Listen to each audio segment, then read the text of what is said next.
And I'm joined by Mr. Pete Spiby of Black Spies. How you doing, Pete? I'm doing really well, thank you. Glad to hear it, buddy. As we were just talking before we hit record, last week saw the release of your brand new album, Can't Die, Won't Die. Mate, this is a great record. It's sort of been my gym record of the week. It's got that kind of energy level about it. It's all killer, no filler. Yeah, it's true. It is. It's a party album, bangers from start to finish. Certainly is. And of course, it's the first album without Ozzy. Did that affect the songwriting process at all? Did that change in any Uh, way? it's not actually the first time without Ozzy. Ozzy is playing guitar on it. Oh, okay. We recorded this album and finished it at the end of last January. So Oh, it's okay. My taken bad. quite a while for it to get out because, well, basically because we decided to put it out through a label instead of doing it on Hmm. our own this time. And then obviously through because of COVID and everything, there's been like a massive backlog of delays with getting in the queue for vinyl production Yeah. more than anything else. So that was like about a 6 month waiting list to Oh, actually get on, because so many people wanted to be putting albums out, all probably around the same time. So everyone had just started getting in because lots of the vinyl plants had closed down during COVID, and then some of them had actually gone bust. So I guess there was only quite a few out there where you could actually get things done, and so it's taken quite a long time for it to get out. So Ozzy actually is playing guitar on the album. Um, it's just a shame that he decided he needed to leave the band um, at the end of last year. no, fair play. Sorry, mate. I thought because he got left that it was involved. But obviously, that's my error. But no, at least you've got one final bit with him. Yeah, sure, man. It's all good. So, did the songwriting process change from this to last record? Obviously, this is your second release since you guys reformed and since Wyatt came into the gang. Did that affect it at all? No, I mean, we get like we kind of hit on a bit of a winning formula really when we started writing again, and COVID hit. So we just carried on with that kind of process really, and I guess because through COVID we'd been very prolific with our creativity with regards to songwriting and what have you. That we had quite a backlog of songs and song ideas that we'd not actually finished. So some of those got finished, and some of them ended up on this new album. Um, some of them are still yet to be finished, and then obviously at the same time, um, that creative process had kind of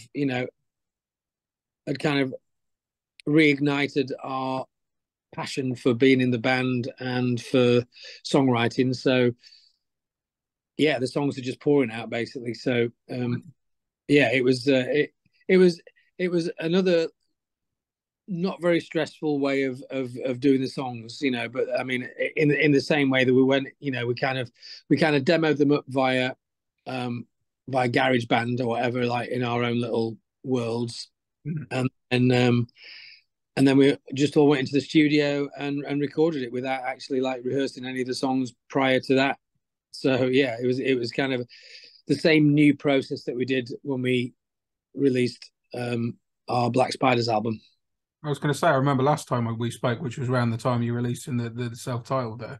You seem to have a sort of similar process. So obviously, is what working for you guys. I mean, it sounds like you got a lot of stuff sort of flowing at the moment. Yeah, it seemed to open the gates really, and it's really hard to stop once you get started. Even though lots of people had been sort of saying to us, "Oh, you need to stop writing songs now and just concentrate on the ones that you've got." And it was like, "No, we're not going to do that anymore because that's what we did last time." And we came to like a creative standstill, so we're not going to do that anymore. No, fair play. You guys know what's right for you and the rest of Oh yeah, yeah. Why stop something that is pushing us forward and is us getting creative and being able to get out songs and record so quick and move forward so quick really. No, fair play, man. I mean, like you released the two singles off of it. You released Hot Wheels. I love the video for Hot Wheels, by the way. That looked like a lot of fun to make. It was, yeah. We went down to South Wales for a day in a studio down there. Got some really good deals. Got a really great guy, Mark Latham, who's quite really I suppose he's well known, more well known for live photography than anything else. Okay. But he's a mate of ours, and he's kind of been on tours a few times and done like a couple of like tour videos and stuff. And we just kind of said, like we were kind of racking our brains. We had quite a few different ideas for what we're going to do for this single, and we'd gone quite a way down the road with a couple of the ideas, only to be met by a brick wall. So we were just having a conversation with Mark at a gig, and he said, "Oh, I've got this really great idea for you lot for a thing," and we just went, "Oh, what's that?" And he told us, and we were like, "Right, okay, let's do that." So that's what we did. Nice. And it worked out really, really well. It was, like you say, it was a lot of fun to do. I imagine it was. It looked good fun when that video came out. It's like Yeah. good fun party video. Well, that's it. I mean, there's no point in being in a band if you're not going to have fun with doing things, like when you're on tour or when you're doing the video stuff. And it was, it turned out really, really well. And his initial idea and direction for it and everything, turned out even better than we could have hoped for. So yeah, it was really good. That's cool, man. I mean, you guys have always had like a lot of fun elements in your sound in terms of like lyrical themes and just generally vibing off video. And going back to your other single, all right, off of it. Obviously, that I love the story of that coming from a rather interesting dream you had. That were you eating cheese the night before or something, Pete? What happened there? I really don't know. It's a strange one. Yeah, I really don't know what was going on. I mean, it was, it wasn't like a dream after a drunken binge or anything like that. It was basically just like just a normal night. And then I remember in the morning thinking, "Oh right, I've had this kind of dream, and it's like really bizarre that I kind of I'm sure like Matthew McConaughey had said that, but I wasn't sure, and I was like thinking, when was it that he'd said that? And I was thinking, I was trying to think because because like the way that he says all right was kind of in my mind, and I was like thinking, did he really say it? When would he have said that? And then it took me back, and I was like, oh right, yeah, it's in that first, it's the first thing he ever said when he was in a film, and it had taken me a while to realize it, Yeah. because I've got a bit of COVID brain, and you know, and then it kind of all fell into place, and I just thought that's why he was in the dream, because because that's basically what was in it, really. So it was, so the idea for the song came from that, and because I had the riff before, and I wasn't sure if it's somebody else's riff, because it was so, it seemed too good to be something that from my brain. And so I remember playing it to the guys at a rehearsal once, and I was like, "Does this whose song's this?" And like everyone's going, "Oh, never heard of it." I'm like, "All right, okay."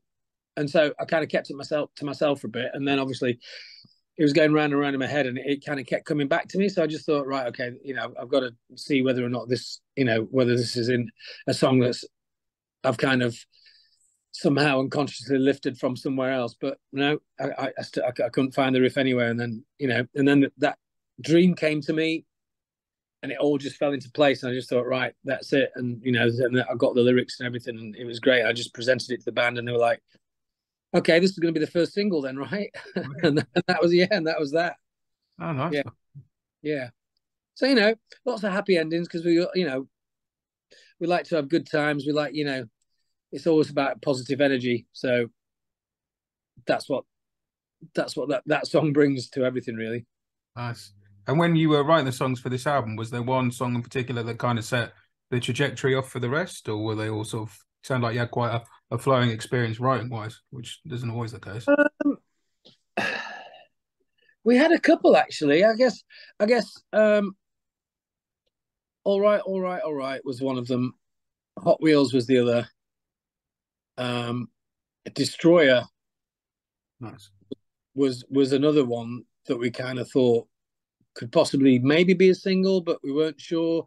We didn't know how people might react to it, or the label, but the label seemed to really like it. So I think it's one of their favorites. Yeah, and a rat is a rat.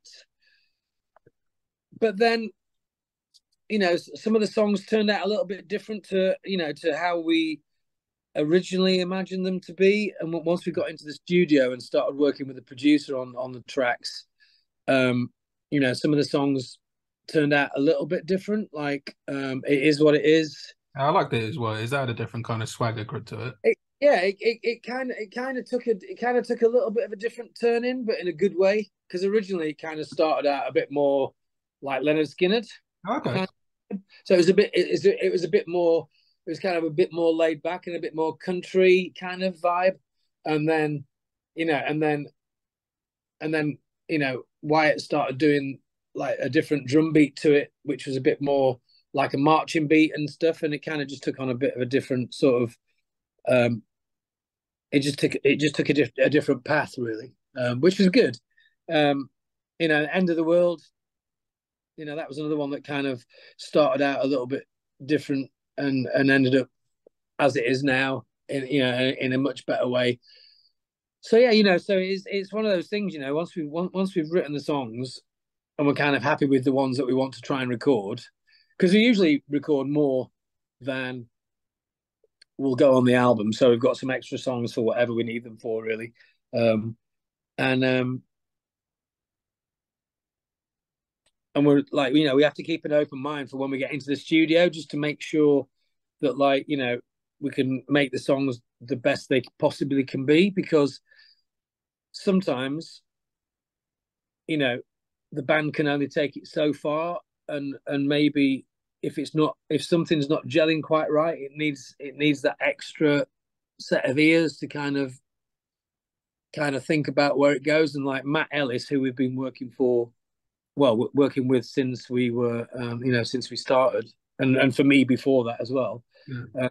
He really knows the band, so he's kind of like an extra member of the band, and he sort of, he knows how to kind of steer where the songs are going, and and what it needs to become like a Black Spider song, really. So yeah.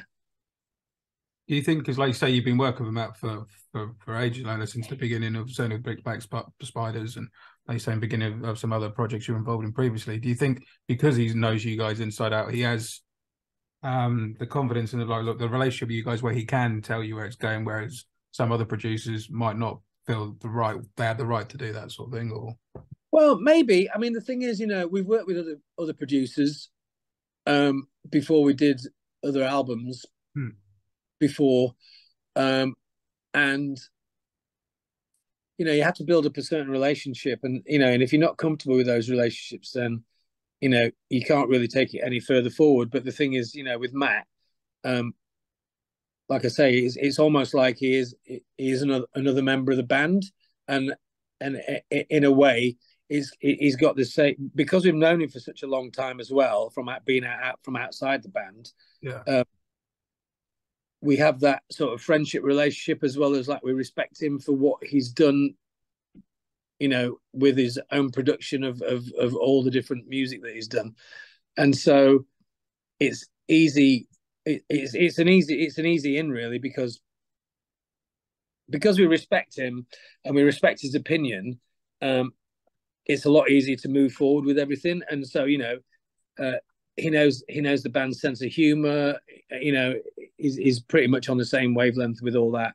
So when it comes to something that he doesn't feel is particularly us, Yeah. he has a certain way of telling us that.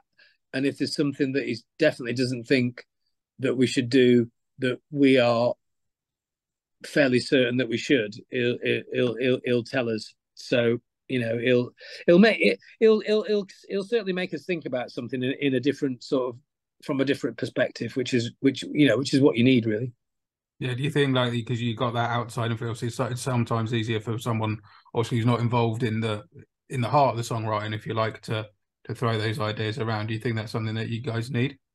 Yeah, well, I mean, it's maybe not something that, I mean, the thing is, like some of the songs basically sound exactly the same as how we'd done it in the demo. So, like from the first note or the intro idea to the very end is exactly the same, Yeah. except done it at a higher level of recording. Whereas, other songs, that maybe we're not too sure about if it should have a different intro or it should have something that we haven't actually got yet, or maybe the lyrical content is not right, or is not as perfect as it could be, or or maybe just I'm just not happy with it. Then writing, finishing off and writing in the studio it's a very relaxing time. It's like with Matt, it makes it very easy for you to stay creative in the studio without actually going in and he's not actually putting an iron fist down and sort of saying, right, everything needs to be done my way. He's kind of like working with the band and encouraging us, and encouraging us to be creative as well. So for instance, Destroyer, when we first started recording the first sort of batch of songs for the towards the album, Destroyer was like just a new riff that was in my head, and I was in between recording one day, I was just trying to work it out on an acoustic guitar, and and both Matt and Ozzy at the time were kind of like going, oh, what's that? And I was like, oh no, it's just a new thing I'm working on. And they were both like, yeah, you need to work on that more because that sounds really good. We need to see where that's going. So so all those kind of things. There's like, we don't have one particular way of writing songs. There's lots of different ways and lots of different inputs and of how they are and where they get from point A to point B or whatever. So, but Matt is certainly is and certainly has been a very good guiding hand and an influence on the band's sound and our direction, to be sure. That's cool, man. Another track I particularly enjoyed on the album was Traitor's Walk. Oh yeah, I really enjoyed that. That was like a cool bass line to it and stuff. Yeah, that was like that was the song that me and Ozzy wrote, that wasn't finished when we did the Black Spiders album. Oh. It had like Ozzy had the riff for a while, and I had a few ideas for it, but we never actually got around to finishing it. So that was like one of the first songs that we sort of finished off for this album.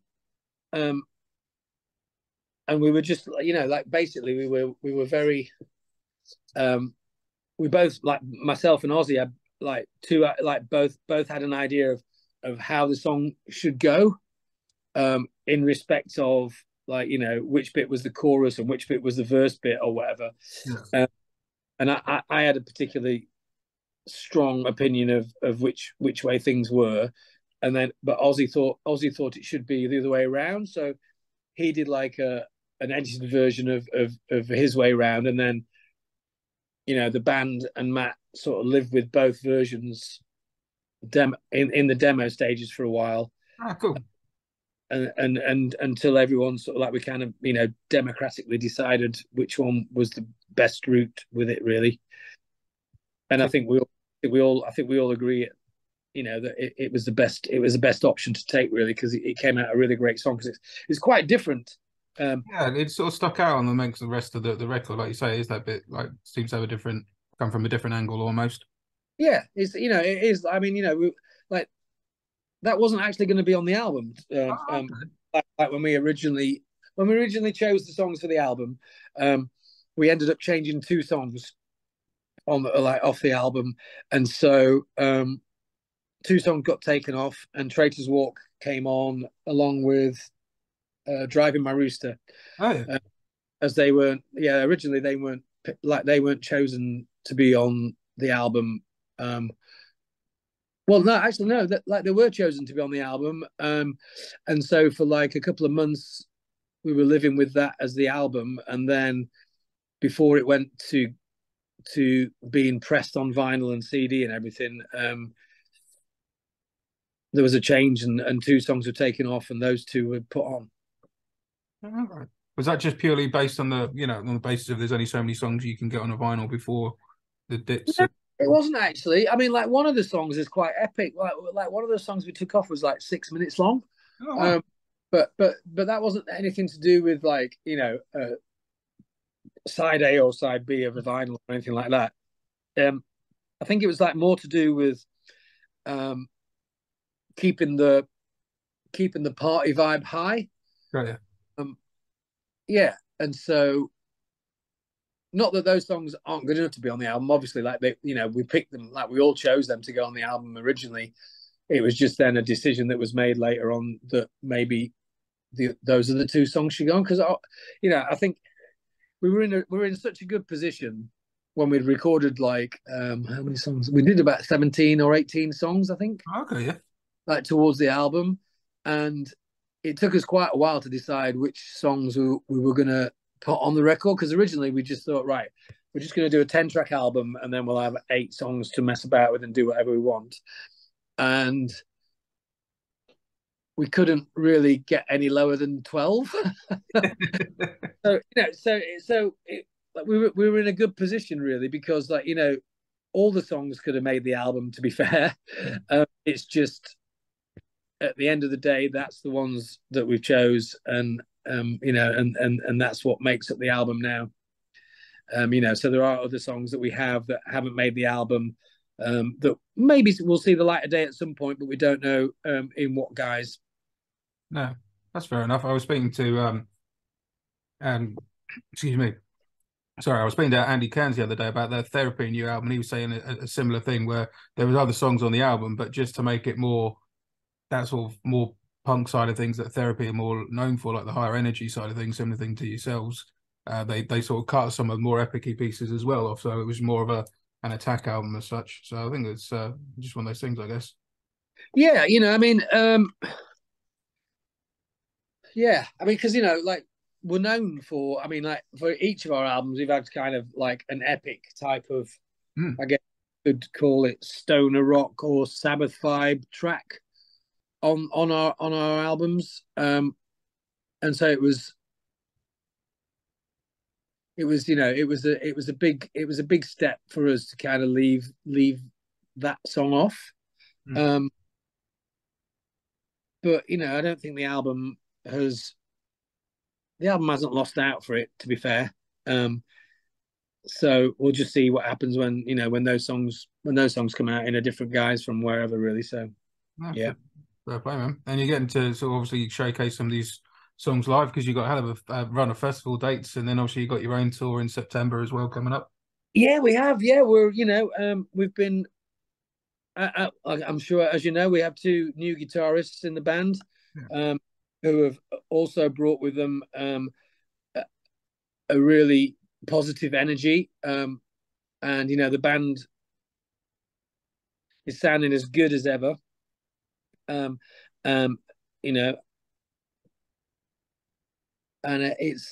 like the new songs just sound like like we've added some of the new songs from the new album to the set, and it's sounding really fresh. Obviously, we've got a back catalogue of songs, and there's a lot of songs that we've played live, or sometimes that we've only played a few times live that people want to hear. So it's always really quite hard to choose a set list. But we're hoping to play at least 5 or 6 songs off the new album over the next coming months on the festivals, and then when it comes to our September tour, we looked at the songs that we played on the last couple of tours. So last November and March just gone, we've looked at the set list that we did for those tours, and we're going to try and make the September tour slightly different. Okay, cool. That's going to include, some of the songs off the new album, and then hopefully a good mixture of songs from the previous 3 albums and some of the EPs. So yeah. Oh, okay. So is there like the bigger the catalogue, the harder it makes it to try. It is. I mean, try and squeeze into an hour's worth of liveness or whatever. Yeah. I can imagine it is, man. Like you say, you really, you got quite a catalogue already, and to try and pick like both of them, like you say, that mixture of the stuff that you've had being out there for a while that people are going to want to hear, and to new stuff, and then like you say, some more deeper cuts that people want to hear again. It's can't be easy to pick those. No, it's not. I mean, we sometimes leave that decision up to Erwin, and so we'll kind of suggest the songs maybe that we should have a look at doing, and then he'll try and put together a set list, and then when we get into the rehearsals, we'll go it and we'll try it out and see if it works and if it flows, And then, you know, if there's anything that we need to change, then we'll change it. But at the moment, he seems to have picked a decent one. So yeah, it's looking good. So we're going to be rehearsing that one, and then for the festivals, and then when it comes to September, we'll be just adding some more songs to the set that we'll be playing over the next couple of months. Oh, wicked, man. There's any songs in particular off the new record that you'll sort of itching to play live, or any that you've had a good response to already? Trying to think what we've already played live. We played Hot Wheels live already. Yeah. Rat is a Rat, that seemed to go down okay.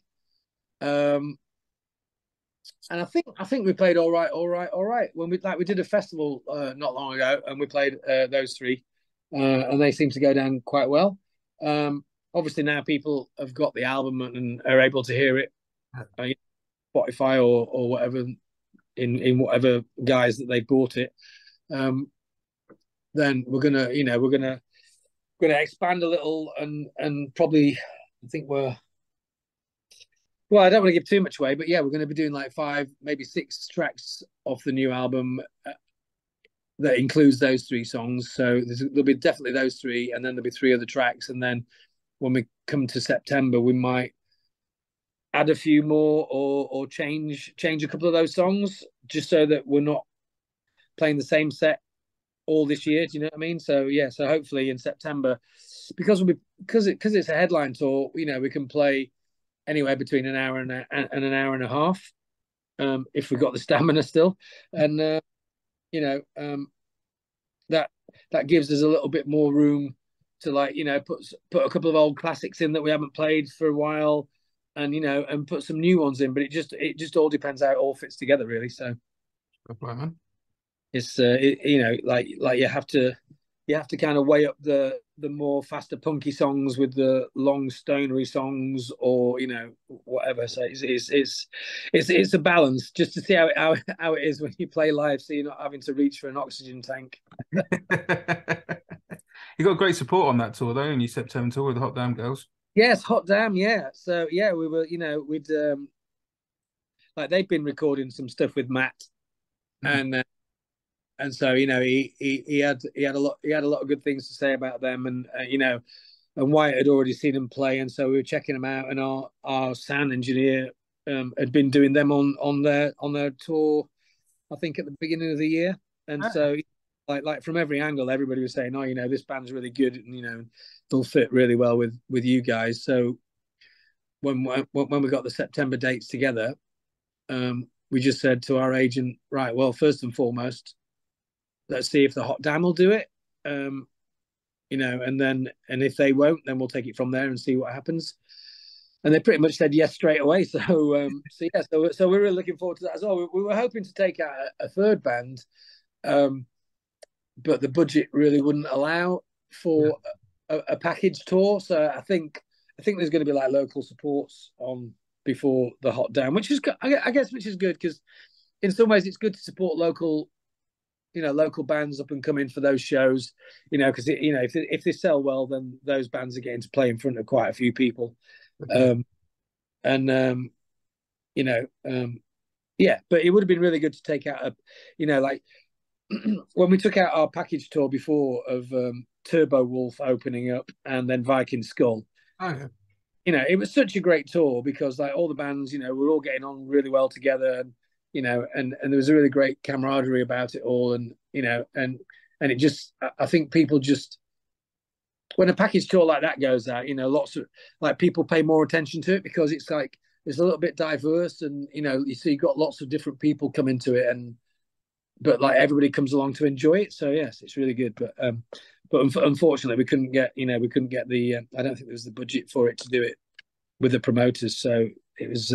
But maybe next time. That sounds cool, man. There are plenty of great bands, you know, bands out there that, you know, are at the same level that we were at when we first started. That, you know, that we'd like to get on to play with us, and what have you.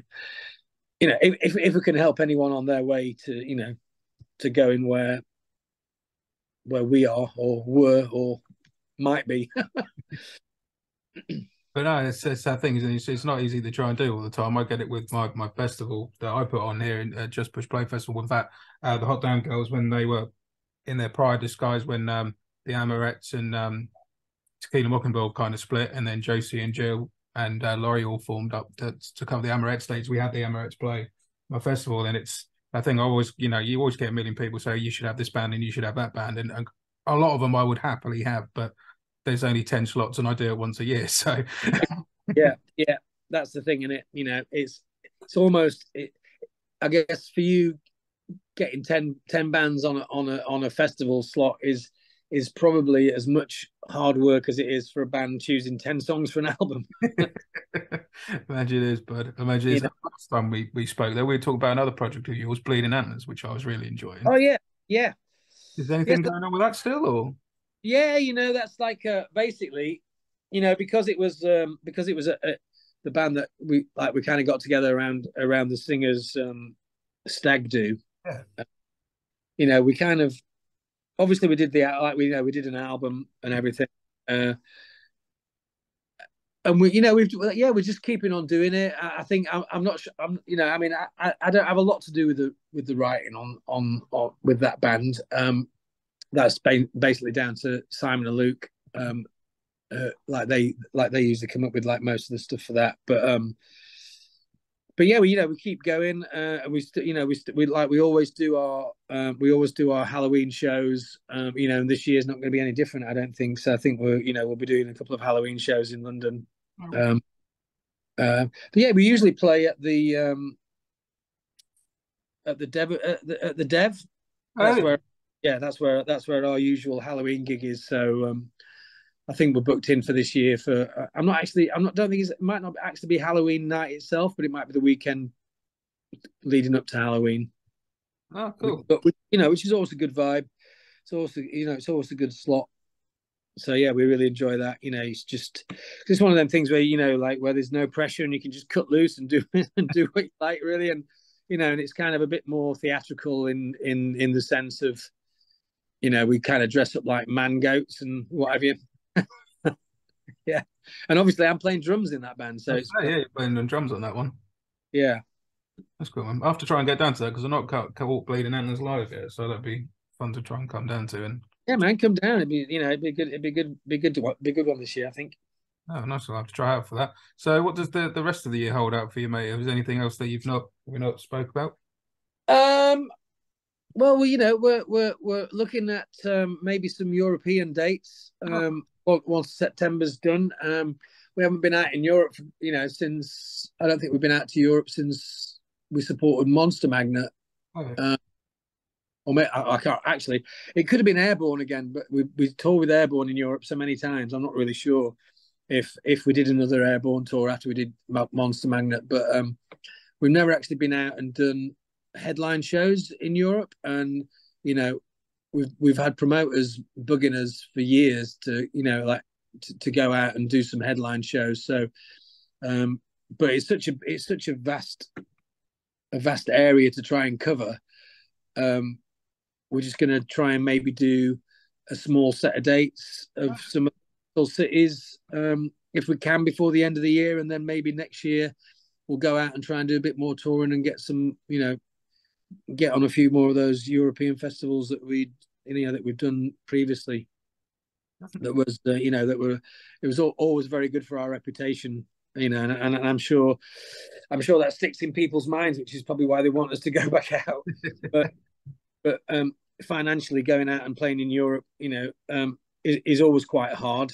It's usually a break even kind of situation, but with the whole changes that went on, with Brexit and everything, I think it makes it even harder now. So we've just got to kind of look at it and, look at whether or not it's going to be worth doing it, or, because before we've done that and, we've been offered to go out and we've been offered to go and play America and things before, and just had to kind of weigh up the pros and cons of it. And, we got asked to go out and do a tour in America, and the cost of that basically